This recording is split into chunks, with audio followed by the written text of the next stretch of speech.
In this video, we will learn how to generate SQL Server Database using Entity Framework Core in ASP.NET Core Web API application. In our previous video, we have installed Entity Framework Core and we have set up the DB Contacts class, and then we have added new class in DB Contacts class. Let's open SQL Server Management Studio. See here, we don't have Bookstore API database. We have to create the database and table directly from our code. Let's see how we can do that. Go to Visual Studio. Remember, in our previous video, I told that to interact with the database from the application, we have to use some commands that are provided by the Entity Framework Core. Now go to Tools menu, then NuGet Package Manager. Here choose Package Manager Console. We can run those commands in NuGet Package Manager console. Here we can write the command which is related to Entity Framework Core.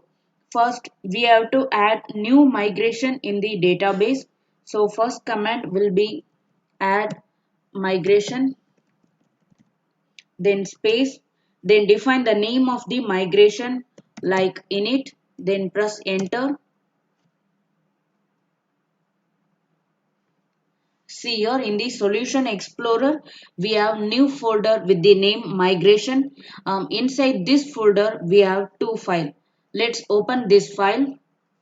See here, we have the migration name init. This class is inherited from migration. It has two methods, up and down. In this up method, we are creating a new table. Table name is books. This table has three columns: ID, title, and author. It also contains primary key. In this table, ID is the primary key. Now, by default, if you have ID property in your class, then it will be treated as primary key for the particular table. If you want to make some changes in code, then to update the database, every time you have to generate the migration. By using this migration only, we can update the database. To update the database, we have to run this command in Package Manager console. Update database, then press enter. If we run this command, then whatever changes in the migration, all of them will be updated in the database. See here, it is done. Now save the changes. Now go back to SQL Server Management Studio. Here, refresh.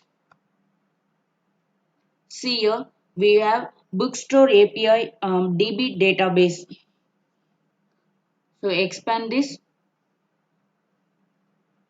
Inside this table, we have two tables. Expand this books table, then expand columns. See here in this books table, we have three columns: ID, title, and author. See, ID is the primary key of this table and it is type is integer. Then title and author is the type n varchar. So we have created this property as string in the class. Now let's see this migration history table. Right click and choose select top 1000 rows.